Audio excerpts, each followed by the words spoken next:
अस्सलाम वालेकुम दोस्तों, कैसे हैं आप। उम्मीद करते हैं कि आप खैरियत से होंगे। आज की वीडियो में हम इलेक्ट्रिकल कंडक्टिविटी के बारे में पढ़ेंगे।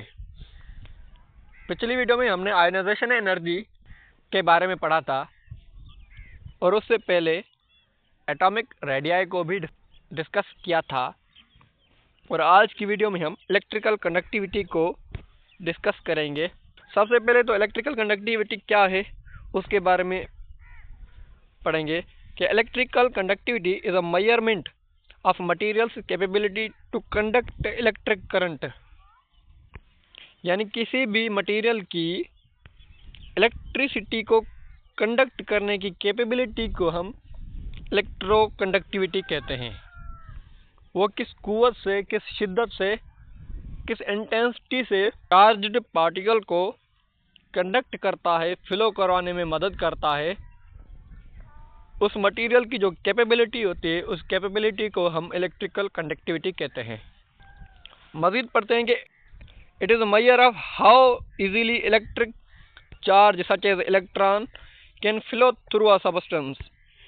यानी ये एक पैमाना है कि कितनी आसानी से कोई भी चार्ज पार्टिकल जैसे इलेक्ट्रॉन्स हो गए किसी भी सबस्टेंस से कितनी आसानी से फ्लो कर सकते हैं, उसी कैपेबिलिटी को हम इलेक्ट्रिकल कंडक्टिविटी कहते हैं। Materials with the high electrical conductivity allow electric current to pass through them easily.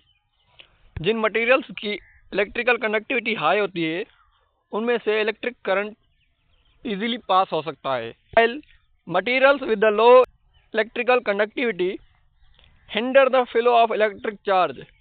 यानी जिन मटेरियल की इलेक्ट्रिकल कंडक्टिविटी लो होती है वो इलेक्ट्रिक फ्लो को हिंडर करते हैं, यानी रोकते हैं और उसमें रुकावट पैदा करते हैं। Electrical conductivity of representative element can very widely.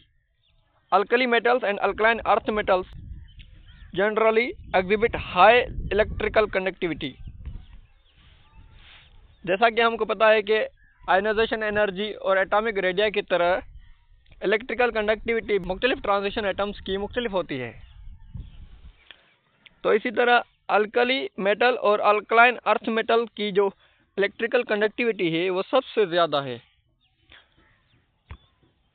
और इसका रीज़न भी है कि due to the ability to easily transfer of electron. यानी ये इलेक्ट्रॉन्स को इजीली ट्रांसफ़र कर सकते हैं, इसी वजह से हम इनको हाई इलेक्ट्रिकल कंडक्टर कहते हैं।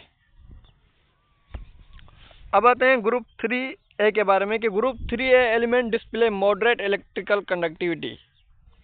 यानी ग्रुप 3A जो है वो ना ज़्यादा हायर इलेक्ट्रिकल कंडक्टर है और ना ही लो इलेक्ट्रिकल कंडक्टर है, ये मॉडरेट है, यानी बीच में इलेक्ट्रिकल कंडक्टिविटी मॉडरेट है, यानी ना ज़्यादा है ना कम है, ये मॉडरेट है।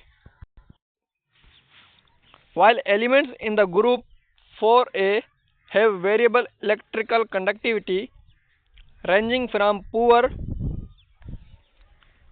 to moderate। यानी ग्रुप 4A की इलेक्ट्रिकल कंडक्टिविटी वेरिएबल है, जैसे कि कार्बन और लीड की पुअर है और सिलिकॉन और टिन की मॉडरेट है। इसी तरह जो ग्रुप 4 है उसकी इलेक्ट्रिकल कंडक्टिविटी सीरीज में ट्रेंड में नहीं है बल्कि वेरिएबल है।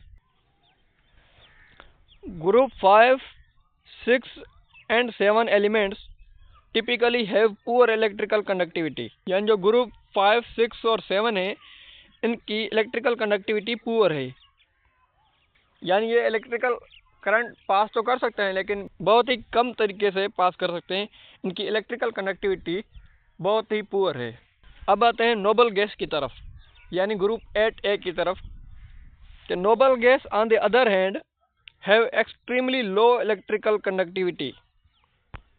तो जो नोबल गैस होते हैं जैसे जेनॉन हो गया, आर्गोन हो गया, जिनके ऑक्टेट पूरे हैं तो उनकी इलेक्ट्रिकल कंडक्टिविटी बहुत ही लो है, बहुत ही पुअर है, क्योंकि उनका ऑक्टेट पूरा है तो इसीलिए इलेक्ट्रॉन्स को फ्लो करने में बहुत ही ज़्यादा दिक्कत करते हैं।